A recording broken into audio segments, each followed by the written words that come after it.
Basically बात कर रहे हैं ग्लाइकोलाइसिस की। ग्लाइकोलाइसिस ग्लूकोज का पायरुविक एसिड के अंदर टूट जाने को कहते हैं ग्लाइकोलाइसिस। ग्लूकोज जो होता है एक 6 मॉलिक्यूल्स की सिक्स कार्बन की चेन होती है। अब जब वो टूटती है दो हिस्सों के अंदर 2C बन जाता है, वो 3 मल्टीप्लाई बाय 2 6 कार्बन के मॉलिक्यूल बन जाते हैं। यानी कि दो चेन के अंदर टूटेगी तो एक के अंदर 3C, दूसरे के अंदर 3C।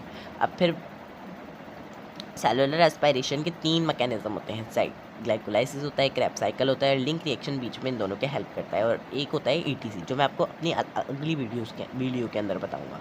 ग्लाइकोलाइसिस का पायरुविक एसिड के अंदर टूट जाना, ग्लूकोज का पायरुविक एसिड के अंदर टूट जाना ग्लाइकोलाइसिस कहलाता है। लिंक रिएक्शन के अंदर क्या होता है, पायरुविक एसिड जो होता है, अब पायरुविक एसिड का फेट ऑफ पायरुविक एसिड जाके आगे हेल्प क्या करेगा, लिंक रिएक्शन के अंदर हेल्प करता है वो, और एसिटाइल को एक के अंदर टूट जाता है। 3C से C3 से अपने 2C बना लेता है। अब 2C एसिटाइल को आगे जाके क्या करेगा, अब उसका भी तो नसीब होगा। फेट ऑफ जैसे पायरुविक एसिड था इसी तरह फेट ऑफ एसिटाइल को होगा। भाई क्रेब्स साइकिल बनेगा एंड में। फिर Krebs acetyl co Krebs cycle के अंदर एसिटाइल को जब ऑक्सल एसीटेट एसिड के साथ जाके मिलता है तो जैसे पहले तो कहेगा एसिटाइल को आजा अपनी खट्टी मीठी लाइफ स्टार्ट करते हैं ना, जैसे ये इसको कहता है। अब मैं आपको हंसी मजाक में समझा रहा हूँ कि आपको इजीली समझ आ जाए ना। फिर ये दोनों अपना बॉन्ड बना लेंगे, तो बना लेंगे सिट्रिक एसिड। अभी हल्का बॉन्ड है देखिएगा, अब हल्का बॉन्ड है, खट्टी मीठी से कहें तो सिट्रिक, लेमन वाला एसिड।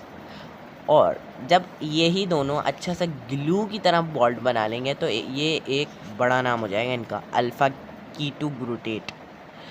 अब भाई जब ये अच्छे से जब मिल के रहेंगे तो सक्सेस तो मिलेगी, फिर बन जाएगा सक्सीनेट।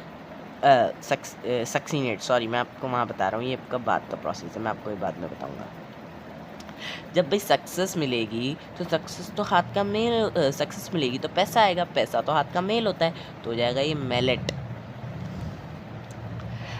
अब देखें, अब बीच में अब देखते हैं कार्बन की यानी कि कितने कार्बन हर प्रोसेस के ऊपर अप्लाई हो रहे हैं। 6C देखा जाए तो 6C है यहाँ। अब मुझे 6 से 4 पे लाना है ना, बेसिकली 6 से 4 पे लाना था ना, वो 6 से 4 पे लाना था।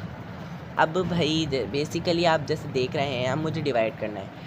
6C था, अब मैं कर दूंगा 5C, फिर कर दूंगा 4C। अब भाई बच्चा ही नहीं है, मुझे 4C पे लाना है, तो फिर इसके पास भी मैं 4C ही दे दूंगा ना। चले बच्चा है बेचारे को ज़रूरत होगी मेलेट को, हाथ का पैसा है भाई, उसके पास पैसा भी तो और होना चाहिए ना। अब देखें सिट्रिक एसिड के बाद उसका अब एनर्जी लेवल की बात करते हैं।